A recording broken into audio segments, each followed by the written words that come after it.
वो आएंगे, लेकिन आंदोलन में पारदर्शिता होनी चाहिए। मैं भी आऊंगा, भंते आनंद भी आएगा, अन्य लोग भी आएंगे, लेकिन जब तक आंदोलन की पारदर्शिता नहीं रहेगी तब तक हम लोग आएंगे, लेकिन पूरी तरह से नहीं आएंगे। कुछ बहुत बिच्छू जो स्वार्थी लोग हैं वो अंड वंड अपना स्टेटमेंट दे रहे हैं कि हम इस मूवमेंट से कोई लेना देना नहीं है। हमसे परमिशन क्यों ली गई, क्यों नहीं ली गई, हमारे बैनर को क्यों उपयोग किया जा रहा है। महाबोधि महाविहार का बैनर किसी की बाप की भपौती जागीरदारी नहीं है।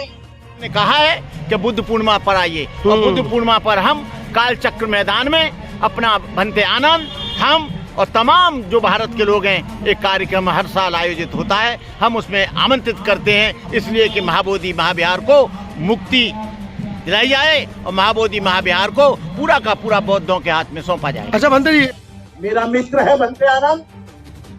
भंते आनंद अपने आप को बहुत बड़े नेता, बहुत बड़े प्रवक्ता, बहुत बड़े समझते हैं। उन्होंने जो ये स्टेटमेंट दिया, जो 10 पारमिताओं का चीवर पहने हुए है, अरे तू यदि बुद्ध से कोई लेना देना नहीं है तो ये चीवर का तेरे बाप का है।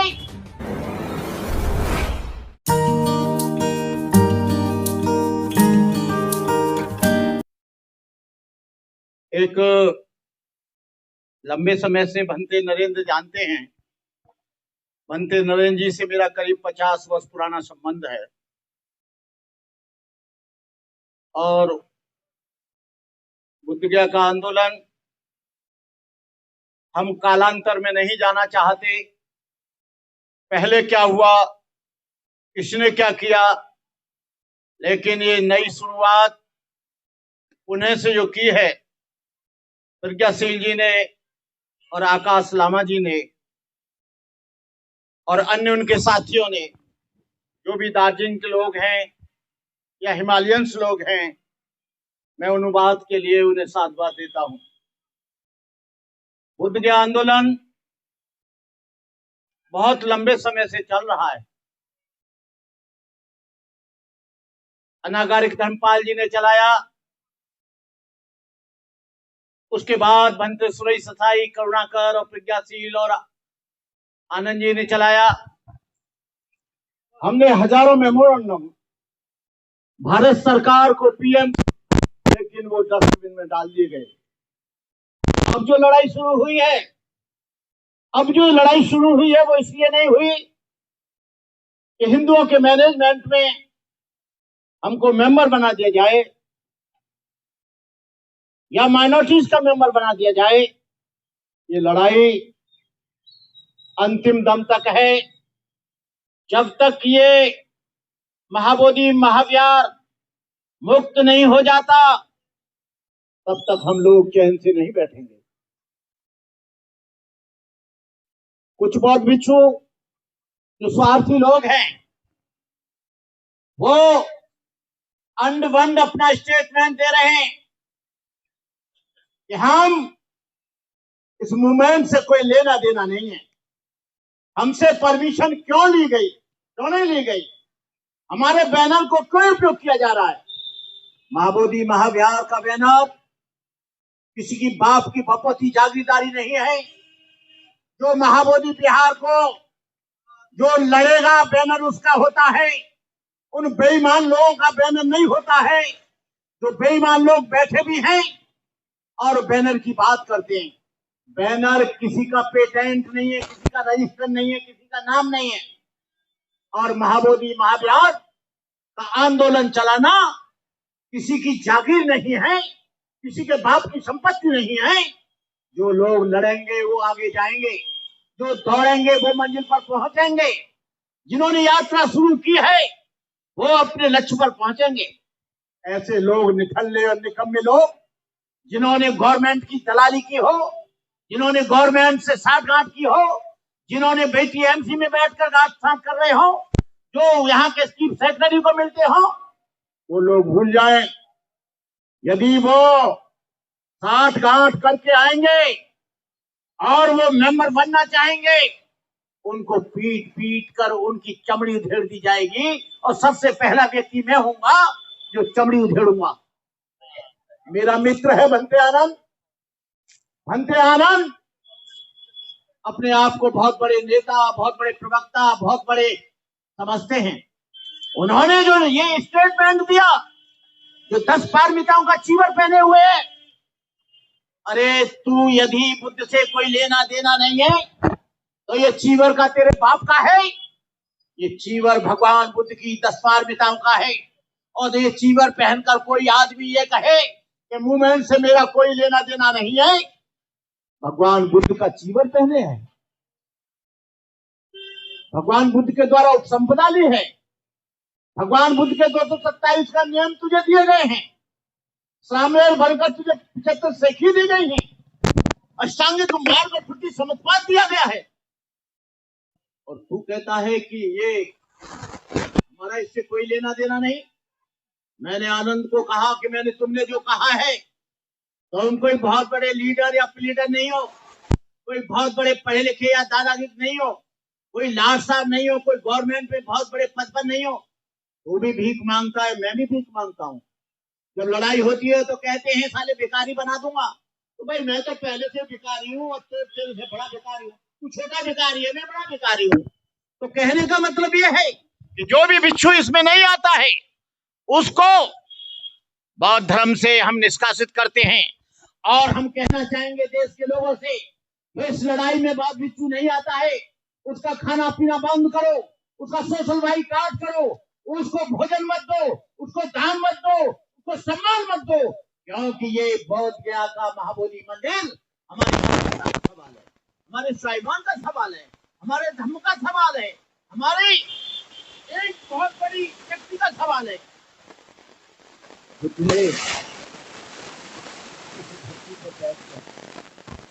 सारी दुनिया को जगाने का काम किया। भगवान बुद्ध का जीवन कोई साधारण जीवन नहीं था। भगवान बुद्ध का संपूर्ण जीवन दया, करुणा, मैत्री, प्रेम, अहिंसा, बंधुत्व, समदृष्टि और समता से भरपूर था। यदि उनके जीवन की किसी भी घटना को लिया जाए, एक भी श्रृंखला इसके विपरीत जाती दिखाई नहीं देती। क्या निधन, क्या धनी, क्या मूर्ख, क्या विद्वान उनके प्रभाव में कौन नहीं बहा। करुणा से सेवकों को रोगियों की सेवा की, उदासों को भोजन दिया, अंगुली मार डाकू को बदल दिया। आज आदमी आज चीवर पहन लेता है, कल से वो आचार्य हो जाता है। मुसलमानों के यहाँ 15 साल तक कुरान को पढ़ा जाता है, तब वो हाफिज जी बनता है, तब वो इमाम बनता है, तब वो मौलवी बनता है। लेकिन हमारे यहाँ क्या होता है, आज ही दीक्षा ली और कल से उसका काम शुरू। काम शुरू काय का? आचार्य का। काम शुरू काय का? दान का। ईसाइयों में बाइबल को 10 साल तक पढ़ाया जाता है। उनको बाइबल के किसी भी अध्याय को पूछ लीजिए, किसी भी अनुच्छेद को पूछ लीजिए, किसी भी आर्टिकल को पूछ लीजिए। लेकिन हमारे यहाँ उनसे पूछा जाए तो उनका गुरु उसको एक दिन अपने साथ नहीं रखता। कहने का मतलब यह है, ठीक है कोई बात नहीं है, आप पढ़े लिखे भी नहीं है, चलेगा। आप बहुत बड़े विद्वान नहीं है, चलेगा। भगवान बुद्ध ने पटसेन से कहा था, हे बुद्ध, हे तथागत, मेरे पे कोई गाथा वाथा नहीं आती है। ये कैसे रटूंगा इतने इतने बड़े प्रवचन, कैसे समझूंगा अंगुत्तर निकाय और संयुक्त निकाय, कैसे समझूंगा तुम्हारी वाणी को। तब बुद्ध ने कहा, चिंता मत कर, बुद्ध के धर्म में विद्वान होना कोई महत्व नहीं रखता। बुद्ध के धर्म में शीलवान होना सबसे बड़ा महत्व रखता है। बुद्ध के धर्म में चरित्रवान होना सबसे अच्छा लगता है। डॉक्टर अंबेडकर से पूछा गया शामकुर हॉल में, जब बाबा साहब दीक्षा लेने जा रहे थे, 13 तारीख की रात थी, तो पत्रकारों ने कहा, डॉक्टर अंबेडकर अब बताइए what is Buddhism. Doctor Ambedkar ने एक लाइन में बताया, to maintain purity of life is Buddhism. There are 3 forms of purity, purity of mind, purity of speech, purity of body. जीवन की पवित्रता ही धर्म है।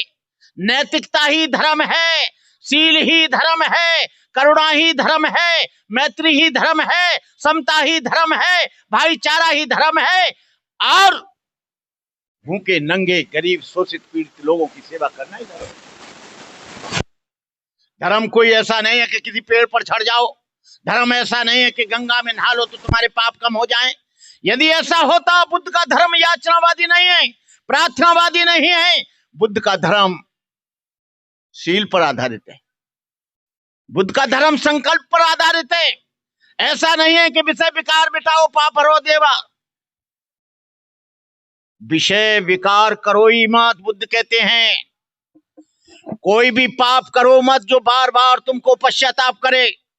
इसलिए बुद्ध ने कहा था पटसेन से, सब पापस् अकर्णं कुशलस्व संपदा चरित सदित पर्योतंग एतं बुद्धानुशासनं। सभी पापों का न करना, पूर्ण कर्मों का संचय करना, अपने चित्त को परिशुद्ध रखना, यही बुद्ध का शासन है। भगवान बुद्ध ने भिक्षुओं को कहा, तुम्हारे मन में जब राग प्रवेश करने लगे, द्वेष प्रवेश करने लगे, तुम उस पर कड़ी नजर रखना। ये कहीं से भी प्रवेश कर जाता है। तुम्हारी 5 ज्ञानेंद्रिया जो 6 आयतन हैं, उनके द्वारा भी तुम्हारे अंदर प्रवेश करेगा। आंखों के द्वारा भी हो सकता है, कानों के द्वारा भी हो सकता है, जिह्वा के द्वारा भी हो सकता है, आपके भोजन के द्वारा भी हो सकता है, आपके शरीर के द्वारा भी हो सकता है। इसलिए बुद्ध ने कहा पहली गाथा में, मनोपुपगमा धम्मा मनो सेठा मनोमया मनसाचे पदोठेन भासती व करोति वा ततो नंग दुख मना बेति चक्रं व बहतो पदं। बुद्ध कहते हैं कि दुख को कहां खोज रहा है? तुझे दुख किसी पड़ोसी ने नहीं दिया, किसी मित्र ने नहीं दिया, किसी शस्त्र ने नहीं दिया। तेरे मन के जो विकार हैं, तेरे चित्त की जो चेतना है, तेरी आंखों की जो दृष्टि है, तेरे कानों का जो श्रवण है, तेरी नाक की जो सुगंध है, तेरी जिह्वा का जो स्वाद है और शरीर का जो स्पर्श है, वो तुझे दुख दे रहा है। बुद्ध कहते हैं जब कोई आदमी बुरे मन से कोई कार्य करता है तो दुख उसके पीछे पीछे ऐसे हो लेता है जैसे गाड़ी के पहिए बैलों के पीछे पीछे। एक मेरे मित्र थे, आशुतोष श्रीवास्तव, वो थे तो कायस्थ, लेकिन बुद्ध में बड़ी आस्था रखते थे। और वो मुझे बुलाते थे हर संडे को, इनकम टैक्स कमिश्नर थे दिल्ली में। उन्होंने कहा बंते जी मैं तो रिटायर हो जाऊंगा, आप कभी आना, कलकत्ता में मैंने मकान बना लिया है और आप वहाँ आना, और मैं चाहता हूँ वर्षावास भी मेरे घर ही करें। मैंने कहा आशुतोष जी वर्षावास भिक्षु का घर पर नहीं होता है, उस बेचारे को पता नहीं। मैंने कहा वर्षावास बिहार में होता है। उसने कहा फिर भी आप आना। मैं गया, 500 बरगज में कोठी, बड़ा अच्छा उनका गार्डन, बड़ा अच्छा तरह से सलीके से बनाया, और उनका स्लीपिंग रूम, उनका स्टडी रूम, उनका गेस्ट रूम, उनका डाइनिंग रूम मुझे सारा दिखाया। और मैं जब जब जाता वो आदमी मुझे मकान दिखाता, और मैं भी वैसे ही देखता कि नया देख रहा हूं। मैं जब जब जाता तब तब मकान दिखाता। 5वीं वर्ष गया तो उसने मकान मुझे नहीं दिखाया। मैंने कहा आशुतोष जी मकान क्यों नहीं दिखाया? वो ठंडा लोगे गर्म लोगे? मैं क्या लूंगा ठंडा गर्म, पहले मकान देखूंगा। बोले देखते नहीं है बगल में 3 मंजिल का बन गया, देखते नहीं उधर 5 मंजिल का बन गया। मैंने कहा मकान उसका बना, परेशान तुम हो रहे हो, मकान उसका बना, तुम्हारी लाइन अपने आप छोटी हो गई। उसकी पत्नी ने कहा कि बंते जी ये आदमी पागल हो गया है, और कहता है कि जब तक मैं ऐसा मकान नहीं बना लूंगा तब तक चैन से नहीं बैठूंगा। किसी तरह से मेहनत करके मकान बना लिया। सामने वाला एक टोयोटा गाड़ी ले आया, अब कह रहा है ऐसी गाड़ी नहीं खरीद लूंगा तब तक चैन से नहीं बैठूंगा। मेहनत करी, फैक्ट्री डाली, गाड़ी भी ले आया। दूसरा आदमी उस गाड़ी को बेच के बड़ी गाड़ी ले आया। कहने का मतलब यह है, मैंने उससे कहा क्या चाहता है तू, तेरे मन में क्या है? मैंने कहा तू क्या दिखाना चाहता है? यदि तू पड़ोसी से आगे निकल गया तो इस गली में जरूर पीछे रहेगा, और गली में आगे निकल गया तो ब्लॉक में पीछे रहेगा, ब्लॉक में आगे निकल गया सेक्टर में पीछे रहेगा, सेक्टर में आगे निकल गया तहसील में पीछे रहेगा, तहसील में आगे निकल गया तू जिले में पीछे रहेगा, और जिले में आगे निकल गया तो तू देश में पीछे रहेगा, और देश में आगे निकल गया तो विदेश में पीछे रहेगा।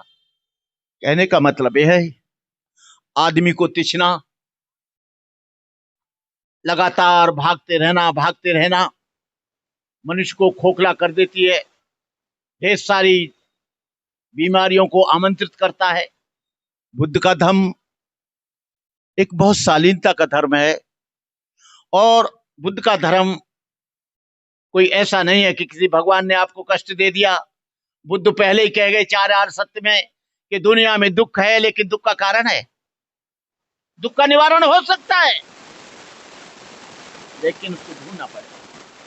2 तरह के दुख होते हैं दुनिया में, तीसरी तरह का दुख और कोई नहीं है। एक व्यक्ति, एक वस्तु। व्यक्ति के प्रति रहते हैं, ये मेरा बेटा है, ये मेरी बेटी है, ये मेरा पुत्र है, ये पुत्र वधू है, ये मेरा नाती है, ये मेरा भाई है। कभी कभी उनके लिए परेशान होते हैं बिना संस्कारों के। जब हम उन्हें संस्कार नहीं दे पाते हैं और वो उनके संस्कार कुसंस्कार हो जाते हैं, तो फिर हम उनको बदलने की कोशिश करते हैं।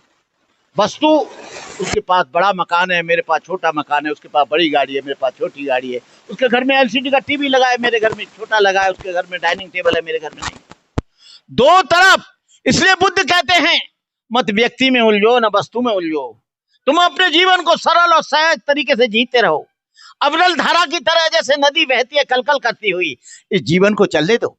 ये जीवन बड़ा अमूल्य है, ये जीवन बड़ा मुश्किल से मिलता है। ये जिंदगी, एक होता है जीने का मैनेजमेंट, एक होता है मरने का मैनेजमेंट। जीने का मैनेजमेंट ये है कि आप अपने जीवन में अच्छा काम करो, लोग आपको मानेंगे। किसी व्यक्ति को जबरदस्ती नहीं माना जाता, उसके कर्म से माना जाता है, उसके सील से माना जाता है, उसके सदाचार से माना जाता है, उसकी सेवा से माना जाता है। इसी तरह से आकाश लामा का या अन्य भिक्षुओं का नाम हो रहा है तो होने दो ना, तुम परेशान क्यों हो, तुम काम करोगे नहीं। और भंते आनंद को इस आंदोलन का प्रेसिडेंट क्यों बना दिया जाए? क्या भंते आनंद ने कहीं खरीद के लाए हैं क्या इस आंदोलन को? क्या भंते कहीं से परचेज करके लाए हैं क्या? भंते आनंद, तुम निठल्ले और निकम्मे हो गए हो। कहने का मतलब यह है, मैं तेरा मित्र हूं, 50 वर्ष तेरे साथ गुजारे हैं। अरे तूने मुझे धोखा दिया। जब मूवमेंट चल रहा था तो मुझे नहीं पूछा गया, महाराष्ट्र के लोगों को नहीं पूछा गया, अकेला घुस गया, रबड़ी खाता रहा 6 साल तक। अंदर देखेंगे, बाहर देखेंगे, अंदर से चलाएंगे, बाहर से चलाएंगे, और चलाते चलाते जो मूवमेंट अर्श पे था फर्श पे आ गया। मैं आकाश लामा से कहना चाहूंगा, ऐसे लोगों से आपको डरने की जरूरत नहीं है। मैं बैठा हूं, मैंने बड़े बड़े मुकाबले जिंदगी में किए हैं। मैं ऑल इंडिया भिक्षु संघ से मुझे निकाल दिया गया, और महाभिक्षु संघ से आनंद ने निकाल दिया। मुझे सुनने के लिए लोग कानपुर में इकट्ठे हुए, वही ऑल इंडिया भिक्षु संघ के जिन्होंने पारित किया था मुझे निकालने के लिए। वो मंच पर कानपुर में बैठे, 1 लाख से ज्यादा भीड़। मैंने कहा इनको पहले उतारो, मैं यहाँ चीफ गेस्ट हूं, और इनके होते हुए मैं स्पीच नहीं दे सकता। कल्याण मित्र थे और बुद्ध मित्र थे। मैंने कहा इनको नीचे उतारो। ये आ कैसे गए? जब इनको मालूम नहीं है कि भंते करुणाकर का नाम छपा है। जब मेरा सोशल बाइकाट इन्होंने कर दिया, क्या सोशल बाइकाट के साथ बैठेंगे? वो ये कौन सा दंड होता है, ब्रह्मदंड, ब्रह्मदंड दे दिया, तो फिर ये मेरे साथ कैसे बैठेंगे? या तो इन्हें बिठा लो या मुझे बिठा लो। मैंने कहा मैं जा रहा हूं, क्योंकि मुझे ब्रह्मदंड दे रखा है इनके साथ बैठने का, बातचीत करने का। उन्होंने हाथ जोड़े कहा, भंते जी आप चले जाओ, हमारा प्रोग्राम बेकार हो जाएगा, क्योंकि करुणाकर को सुनने के लिए आए हैं लोग, आपको नहीं आए।